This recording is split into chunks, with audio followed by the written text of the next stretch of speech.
اللہ الرحمن الرحیم۔ السلام علیکم ڈیئر اسٹوڈنٹس، امید ہے کہ آپ اسٹوڈنٹس خیریت سے ہوں گے۔ آج کی کلاس میں ہم انشاءاللہ تعالیٰ مولوی عبدالحق کا مشق شروع کریں گے اور انشاءاللہ تعالیٰ اس کو حل کریں گے۔ تو چلتے ہیں مشق کی طرف۔ مشق میں سب سے پہلے جو ہمارے ساتھ ہے وہ ہے خالی جگہ۔ 10 الفاظ کی مدد سے خالی جگہ پر کریں۔ پہلا خالی جگہ جو ہمارے ساتھ ہے وہ یہ ہے کہ مولوی عبدالحق دلی کے ایک قصبے کے رہنے والے تھے۔ ہمارے ساتھ ایک خالی جگہ ہے یہاں، یعنی کہ اس خالی جگہ میں ہم کن لفظ کو لگائیں گے۔ مولوی عبدالحق دلی کے ایک قصبے ہاپوڑ کے رہنے والے تھے۔ خالی جگہ میں ہمارے ساتھ آ گیا ہاپوڑ۔ با، ہاپوڑ کے 2 چیزیں مشہور ہیں۔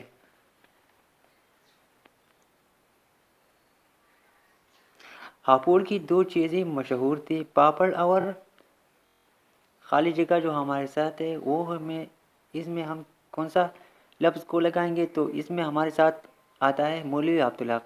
ہاپوڑ کی 2 چیزیں جو مشہور تھی، اس میں ایک تھا پاپڑ اور دوسرا تھا مولوی عبدالحق۔ تو اس خالی جگہ میں ہمارے ساتھ آ گیا مولوی عبدالحق۔ جیم، اردو کی فروغ کے لیے مولوی عبدالحق نے اورنگ آباد میں ایک تعلیمی قائم کیا۔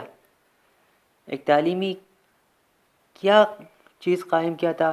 تو اس میں ہمارے ساتھ آتا ہے کہ اردو کی فروغ کے لیے مولوی عبدالحق نے اورنگ آباد میں ایک تعلیمی انجمن قائم کیا تھا۔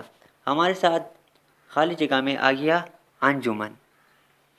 اچھا، دال، گاندھی اردو کے بجائے کو قومی زبان بنانی چاہتے تھے، یعنی کہ گاندھی نے اردو زبان کے بجائے کون سا زبان کو قومی زبان بنانا چاہتا تھا؟ تو اس خالی جگہ میں ہمارے ساتھ آتا ہے ہندی، یعنی کہ گاندھی اردو کے بجائے ہندی کو قومی زبان بنانا چاہتے تھے۔ اچھا، نیکسٹ ہمارے ساتھ ہے کہ گاندھی سے ٹکر لینے کے بعد وہ اردو کی بن گئی۔ گاندھی سے ٹکر لینے کے بعد وہ اردو کی قائد اعظم بن گئی۔ خالی جگہ میں ہمارے ساتھ آ گیا قائد اعظم۔ اچھا، مولوی صاحب کی آخری الفاظ انجمن اور تھے، یعنی کہ مولوی صاحب کے آخری الفاظ انجمن اور دوسرا ایک لفظ تھا، وہ کون سا لفظ تھا؟ تو ہمارے ساتھ وہ لفظ ہے اردو۔